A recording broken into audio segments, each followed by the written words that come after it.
Voilà, pour conclure cette section là qu'on vient d'ouvrir avec les applications linéaires, il est temps de voir si on a bien compris en comptant lorsque c'est possible, c'est-à-dire lorsque le corps est fini et les dimensions sont finies, toutes les applications linéaires, voilà. Euh, euh, donc comme E est de dimension n sur un corps K de cardinal Q, vous voyez que E est de cardinal, on l'a déjà vu, Q puissance n. C'est justement la bijection entre E et grand K puissance n, dont on a vu récemment que c'était un isomorphisme. Ça ne nous apporte rien au comptage, mais ça fait plaisir. Pareil pour F, ça va être Q puissance m. Donc ici, si on devait regarder les applications tout court, pas forcément linéaires, ce serait Q puissance m, le tout puissance Q puissance n. Donc quand même un nombre assez conséquent. Voilà. Maintenant, combien il y en a de linéaires là-dedans, parmi celles-là? Eh bien, de linéaires, on a vu qu'on avait une bijection entre L de EF et F, comme ceci, n fois. D'accord? Et donc, quelle est la réponse? Forcément, d'après cette bijection, je vous rappelle qu'on fixe une base de grand E, petit e, et on a une bijection entre les familles à n éléments, n, hein, c'est ça, hein, de grand F, voilà, les familles quelconques, hein, voilà. Bon, on peut même mettre tout 0, voilà, ça donnera l'application nulle, et c'est une bijection, et L de F. Donc, ça veut dire que c'est le cardinal de F puissance n, donc c'est Q puissance m puissance n, donc c'est Q puissance mn. On verra ça plus précisément avec les matrices de taille m, n. Donc ça vous voyez, il faut noter que il y a un objet rectangulaire qui est derrière, hein, d'accord? Il y a un rectangle, et donc il va y avoir un objet rectangulaire, naturellement rectangulaire, qui va être associé.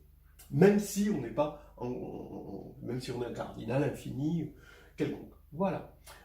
Maintenant, les isomorphismes entre E et F, c'est-à-dire les morphismes qui sont à la fois injectifs et surjectifs, qui sont bijectifs. Et on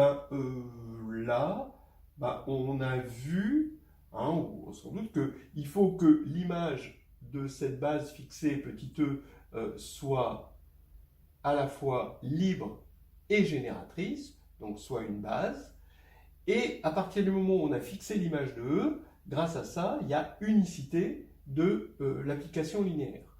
Donc, ça revient à dire que à E, j'associe l'image de E, F, d'accord, et que ça doit être une base. Et inversement, comme ça c'est une bijection, dès que je prends une base ici, j'ai automatiquement une unique application linéaire qui sera un isomorphisme, parce que l'image d'une base sera une base.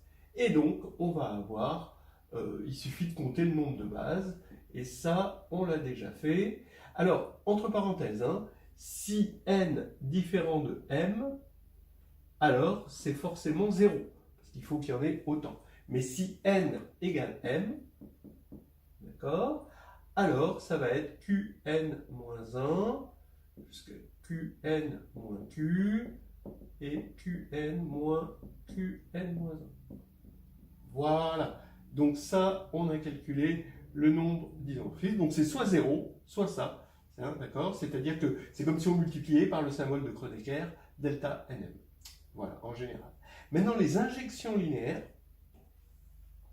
Les injections linéaires, on a vu que dans cette correspondance, d'accord, la correspondance qui est ici, il suffit d'associer un élément ici pour avoir une application linéaire, un élément de f, grand F puissance n, mais il faut que cet élément soit une famille libre.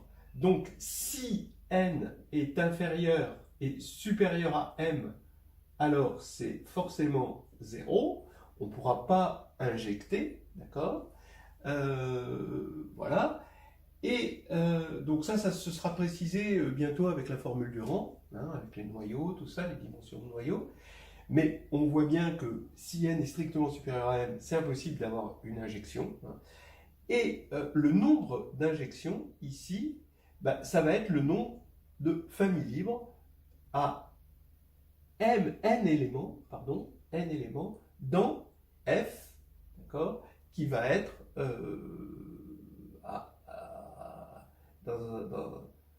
dans un espace de dimension m. Donc ça va faire Qn moins 1. Donc ça c'est si n est inférieur ou égal à m. Donc ça va faire Qm moins 1, facteur de Qm moins Q. Et on va aller comme ça. On va en prendre Qm moins Qm moins m moins n plus 1. Voilà. D'accord? Comme ça, non. Qu'est-ce que je raconte? Je veux en prendre n. Voilà. Ici, et donc c'est n moins 1. Comme ça, je vais de q puissance 0 à n. Voilà, comme ça. Bon. Et combien il y a de surjections linéaires? Je ne l'ai pas mis, hein, d'accord? Parce qu'on ne sait pas. Encore. C'est difficile. On ne sait pas. Et si on ne sait pas, c'est parce qu'il y a quelque chose qu'on n'a pas compris. Encore. Il nous manque un théorème.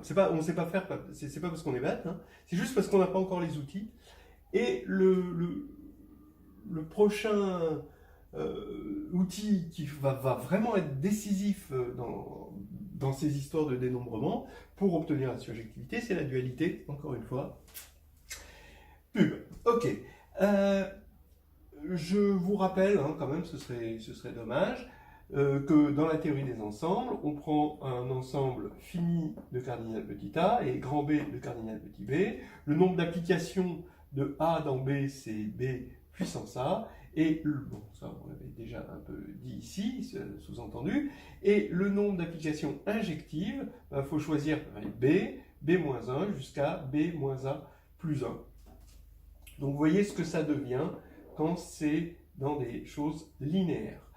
Et on a une formule qui est vraiment compliquée quand on veut des surjections, ici, et ça vient de la formule du crible, hein, d'accord? Le nombre de surjections, c'est quelque chose que je conseille de regarder dans le carnet de voyage en algébrie, c'est fait. Voilà. Qu'est-ce que je voulais dire d'autre?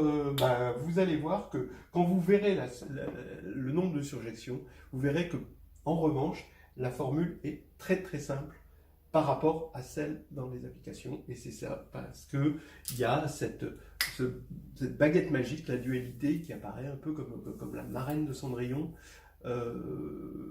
boubidi boubidi bop, voilà, qui fait que tout est transformé avec simplicité, et injection devient surjection, juste en changeant le M en N. C'est magique. Salagadou, la menchikabou, la bibidi babidi bou.